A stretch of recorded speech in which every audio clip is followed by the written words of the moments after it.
Mes chers frères et sœurs dans le Seigneur, c'est encore moi, le révérend Jacques Dinabanza. Mes chers frères et sœurs dans le Seigneur, je suis encore devant vous pour prêcher la bonne nouvelle de l'Évangile.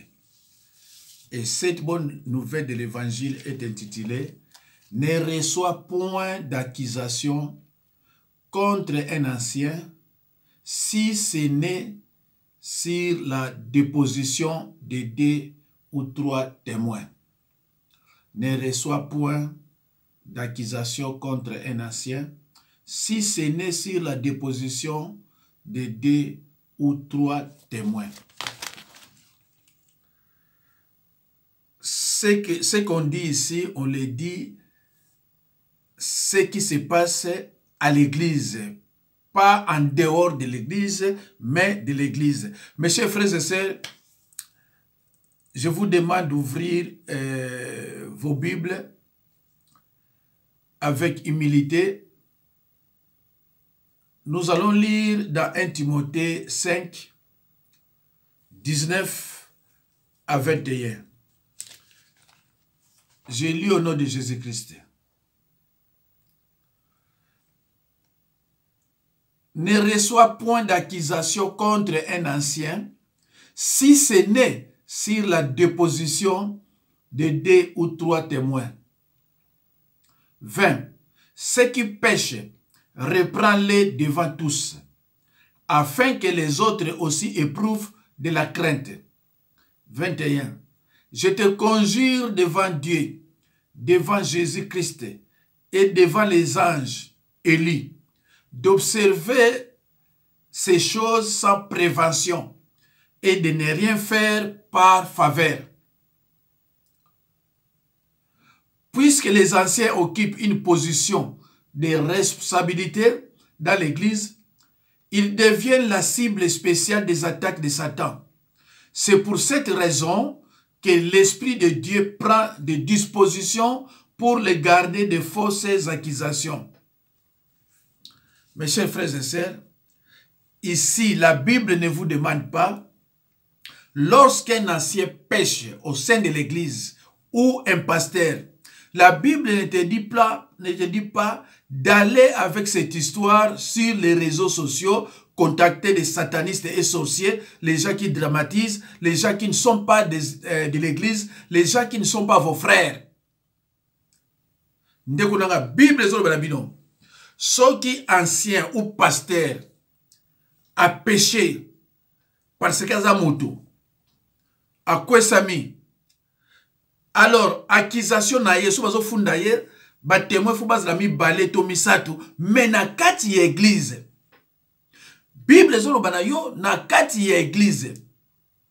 Bible zolo bana yo te tika église, yo kende nango na réseaux sociaux, pa ya ba sorcier sataniste, oyo baza ba chrétien te, oyo ba bundisaka christianisme, yo oke no mona bango, oyebisa bango yango. Soki yo sali yango ndeko nanga au péché.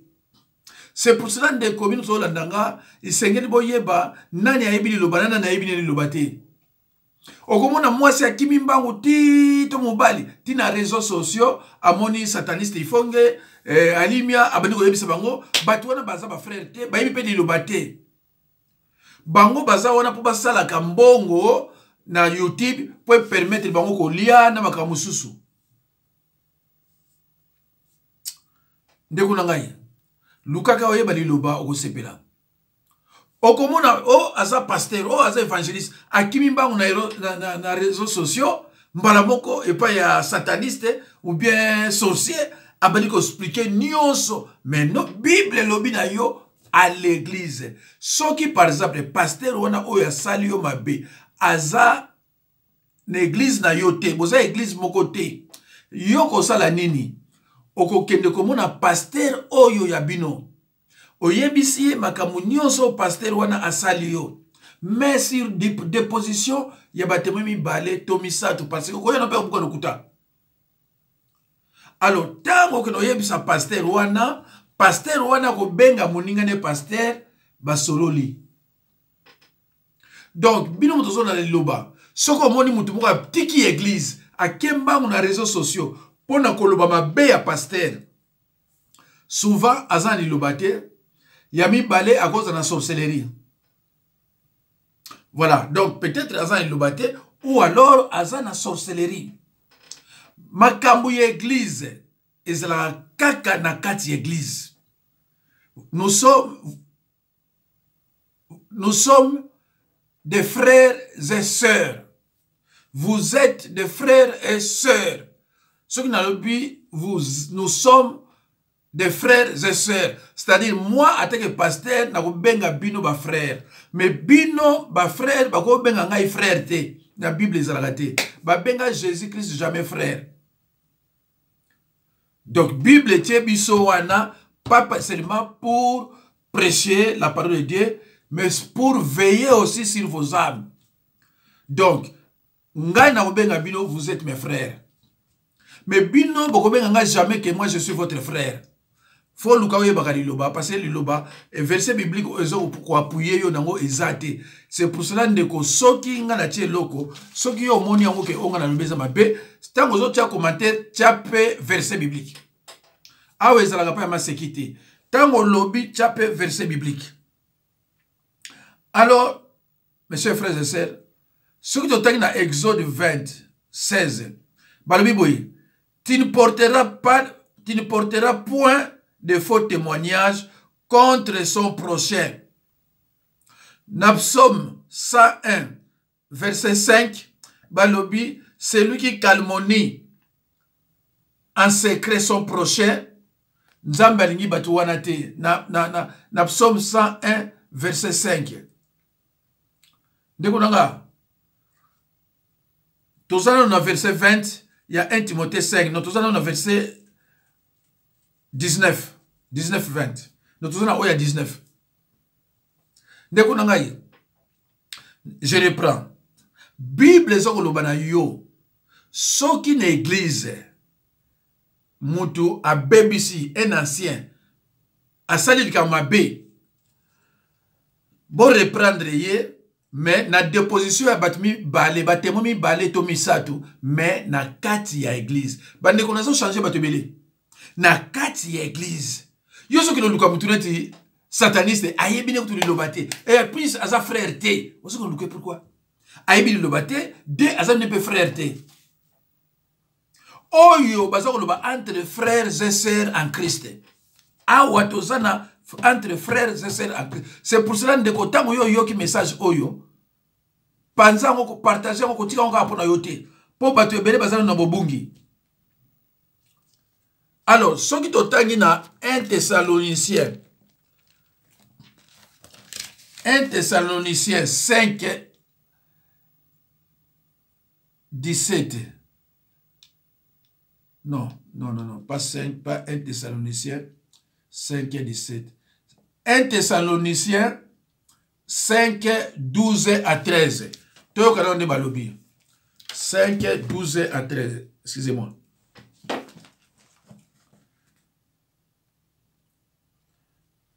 Nous vous prions, frères, d'avoir de la considération pour ceux qui travaillent parmi vous, qui vous dirigent dans le Seigneur et qui vous exhortent. 13.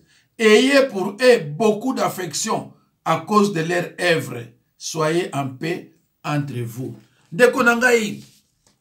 Alors, soki sikoyo toke na hébreu. Soki toke na hébreu. Hébreu 13 17. Hébreu 13 17. Je lis au nom de Jésus-Christ. Obéissez à vos conducteurs et ayez pour eux de la déférence, car ils veillent sur vos âmes comme devant à rendre compte, qu'il en soit ainsi, afin qu'ils les fassent avec joie et non en gémissant, ce qui ne vous serait d'aucun avantage. Mes chers frères et sœurs, alors, Totangi na Hébreu 13 et 7. Souvenez-vous de vos conducteurs qui vous ont annoncé la parole de Dieu. Considérez qu'elle a été la fin de leur vie et imitez leur foi. Donc, Totangi na Hébreu 13, 17. Totangi na Hébreu 13, 7, tokotanga na Hébreu 13, 9. Ne vous laissez pas entraîner par des doctrines diverses et étrangères, car il est bon que les cœurs soient affermis par la grâce et non par des aliments qui n'ont servi de rien à ceux qui s'y sont attachés. Ndeko nangai, Bible solo bana bino, obéissez à vos conducteurs. Sikoyo yo otiki conducteur na yo, otiki pasteur, ozo ki dozwa pa ya mutu moko ateya kama nzambe ondire mto na ba théâtre. Alors sikoyo ye akobanga ona nini? Parce que yo bazo bengo frère, yeza frère te. Sataniste za frère te, sorcier pe za frère te. Mais yo za frère.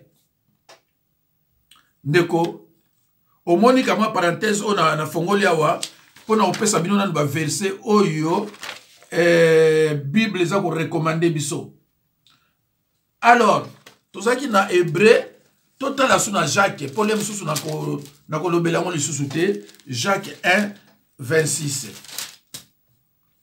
Si quelqu'un croit être religieux sans tenir sa langue en bride, mais en trompant son cœur, la religion de cet homme est vaine. Jacques 1 26. Mes chers frères et sœurs,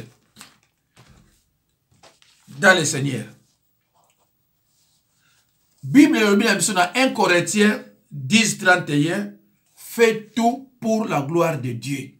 Tant que yo osa obéissant, tant que yo tchani en pratique, o memi likambo na libanda te, kaka na kati église. Parce que vous avez frères et sœurs. Alors, 1 Corinthiens 10, 31, le binaonini fait tout pour la gloire de Dieu. Donc, oyo sali, o sali pour la gloire d'Anzambe. Parce que Olandi m'a commis.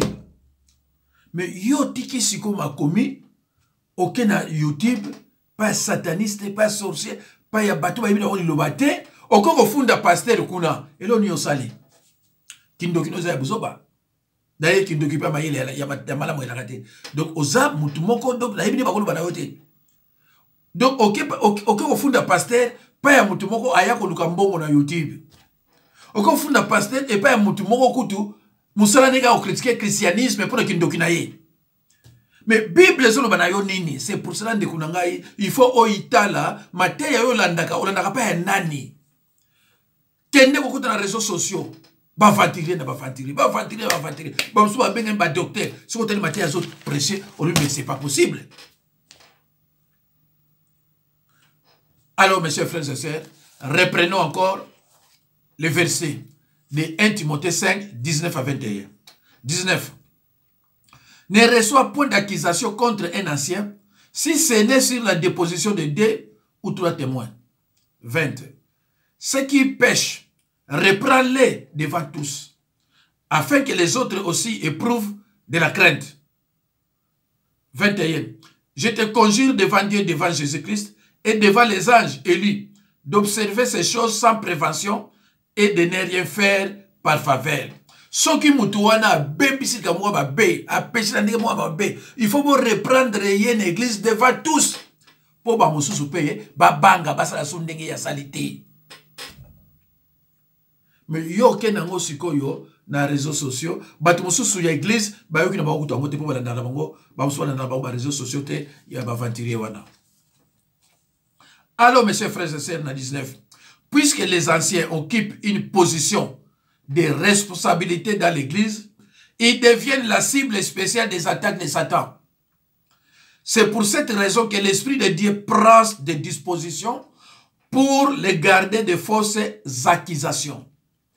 Le principe énoncé ici est le suivant. Aucune action disciplinaire ne doit être prise contre un ancien à moins que l'accusation ne soit renforcée par les témoignages de 2 ou de 3 témoins. En fait, ce même principe s'applique à la discipline de tout membre d'Église. Mais il est accentué ici parce qu'il y avait un danger particulier que des anciens ne soient pas injustement accusés. Dans le cas d'un ancien qui a été trouvé coupable de péché d'une telle manière que le témoignage de l'Église en souffre, un tel homme doit être repris devant tous. Mes chers frères et sœurs, ceux qui n'ont pas sanité, tout à l'heure on a 2 Corinthiens. Tout à l'heure on a 2 Corinthiens.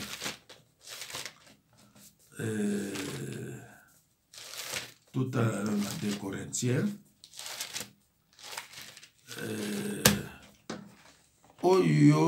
Ah voilà, au 2 Corinthiens.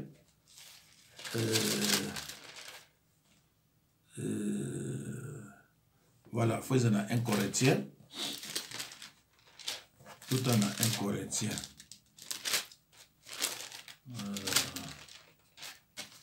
Tout en a un Corinthien. Voilà.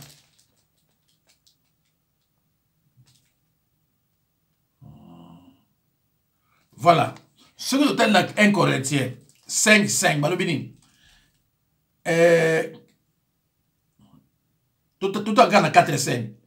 Au nom du Seigneur Jésus, vous et mon esprit étant assemblés avec la puissance de notre Seigneur Jésus, que tel homme soit livré à Satan pour la destruction de la chair, afin que l'esprit soit sauvé au jour du Seigneur Jésus.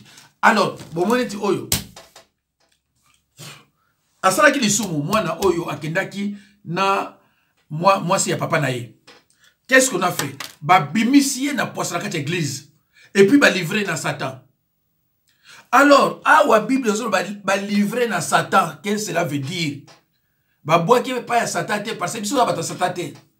Livrer à Satan, cela veut dire que ba tieye a pema à la repentance après azonga abanako se comporter ndenge Bible et l'obéli. Voilà, yango bazo ba mino awa que il faut toujours ko bimisa mutu wana na kati église bolobi mabe na ye mutu yoso yoki après bolivrer na Satan akini ko pema. Donc il faut que cela se passe à l'église.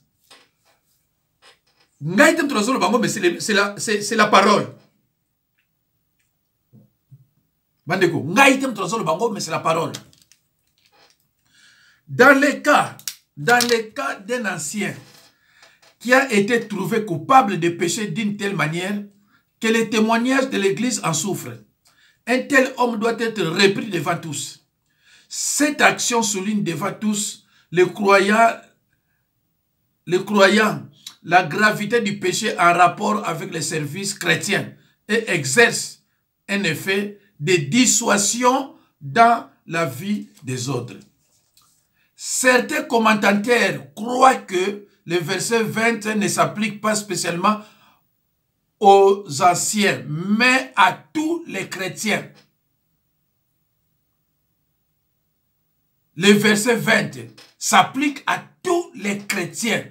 Il est certain que le principe est applicable à vous, les chrétiens.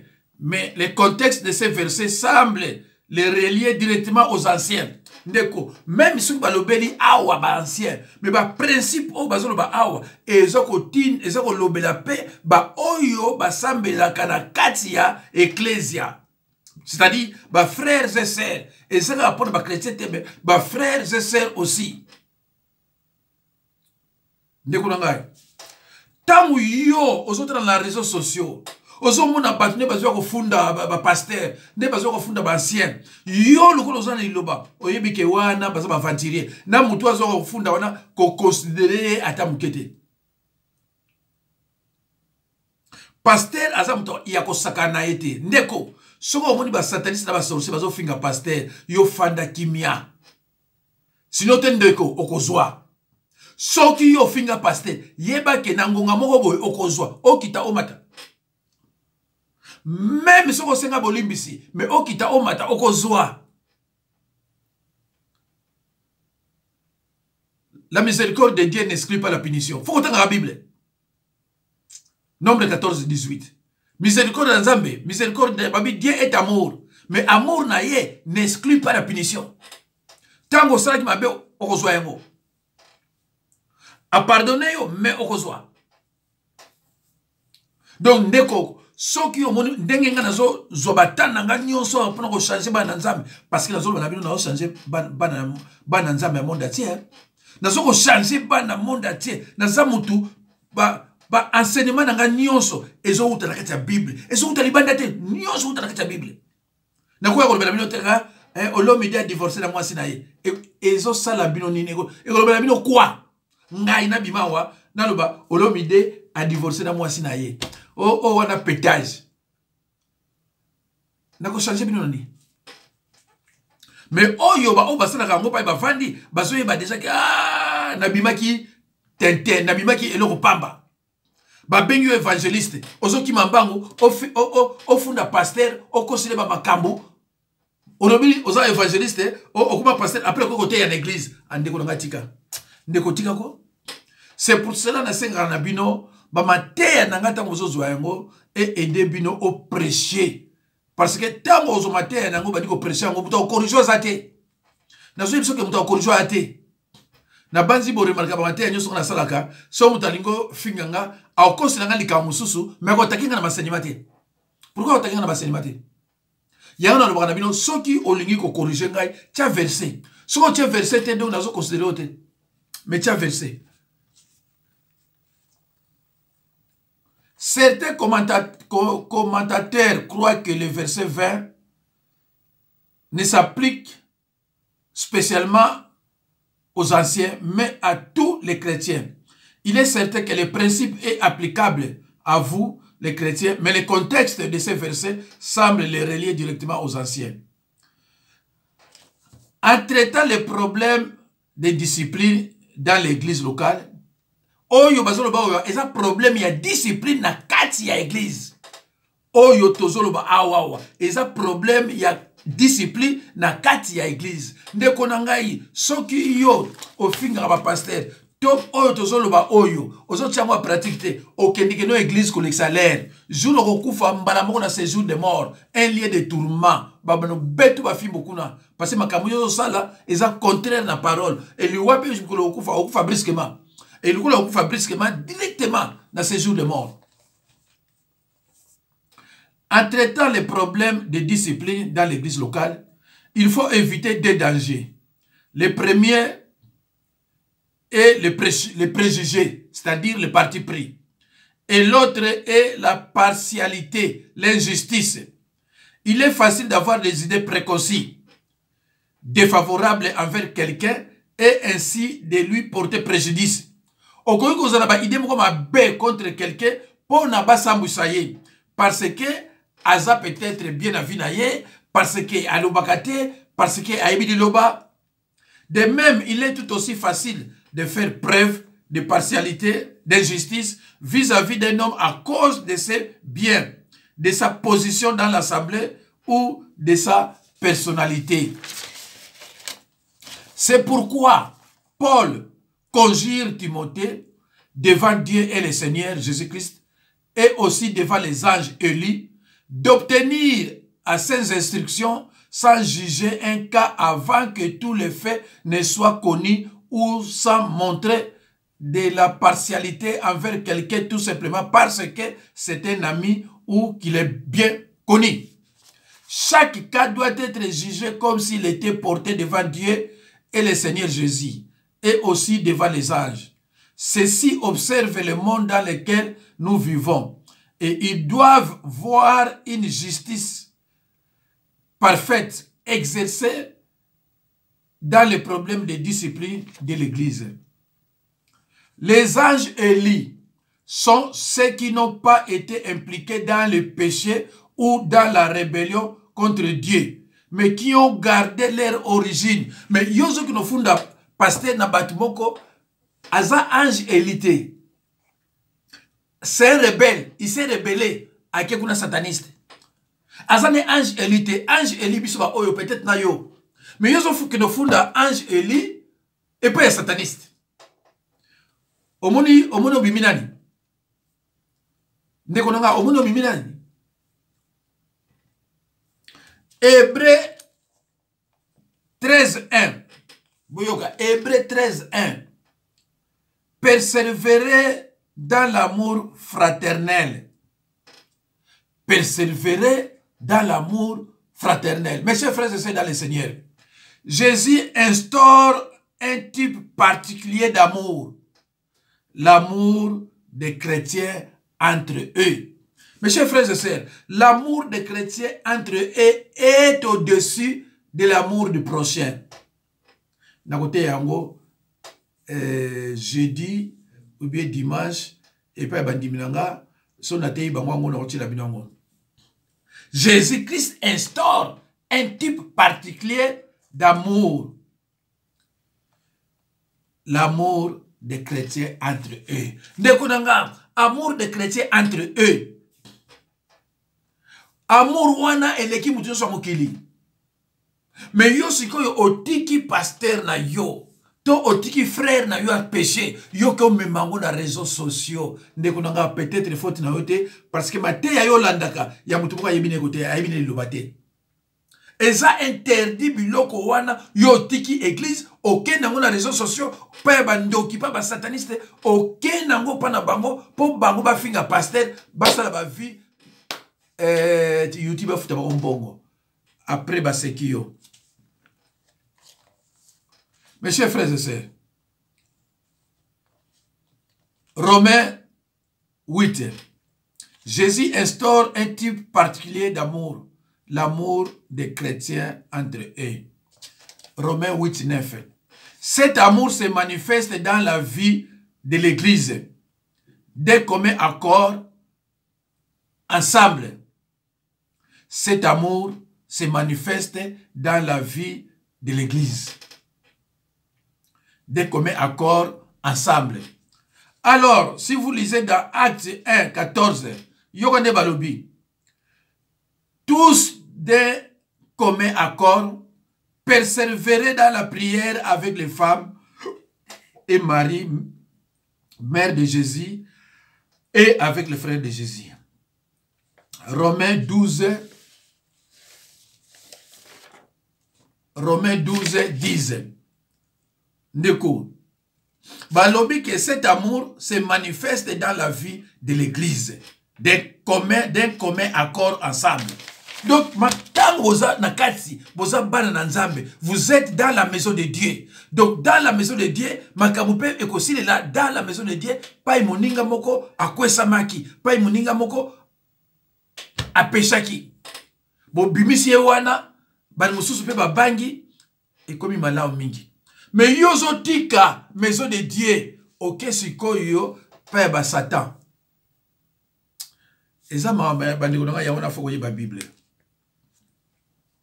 Frères et sœurs de Christ, ici Jésus-Christ nous parle de l'amour fraternel. Le mot désigne l'amour de ceux qui sont unis au sein de la fraternité chrétienne. Jésus-Christ nous parle de l'amour fraternel. Le mot désigne l'amour de ceux qui sont unis au sein de la fraternité chrétienne. Oko kanisila muninga na yo yali loba mabete oyo ye asalite oyo ye azanangote ko kanisile maloba izamabe. Psaume 101 verset 5 a condamné même yango. La Bible dit dans 1 Pierre 3, 8, enfin, soyez tous animés des mêmes pensées et des mêmes sentiments, pleins d'amour fraternel, de compassion, d'humilité. Mes chers frères et sœurs dans le Seigneur, pour terminer, nous lisons dans Romains 12, 10, par amour fraternel, soyez pleins d'affection, les uns pour les autres, par honneur, isé de prévenance réciproque. Bolingana na motema moko lokola bandeko. Boto sanaka bino na bino. Bowelaka eloko mosusu te. Voilà. Donc bandeko na banzi boyoki Biblia ndenge elobi. Na suki wana bandeko nzambe apambola bino boyoki ndenge Biblia elobi ezanga ite. Partagez partager mateya oyo ndeko na ndenge ya kosakana te. Ici Jésus-Christ nous parle de l'amour fraternel. Le mot désigne l'amour de ceux qui sont unis au sein de la fraternité chrétienne. Ba oyo baza ba enfant de Dieu. Baza ba enfant de Dieu. Baza na ndaku ya Nzambe, na ndaku ya nkolo. Soki likambo ezali boko sala yango boko traité yango na kati église. Mais boko que nous luka ba sataniste c'est ba sorcier oyo ba christianisme ba yebi pe liloba te musala na bango mateya na bango tangaka ba olomide ba wanze kwa banani atiki na ye Bible po azakuna ye pa azakuna.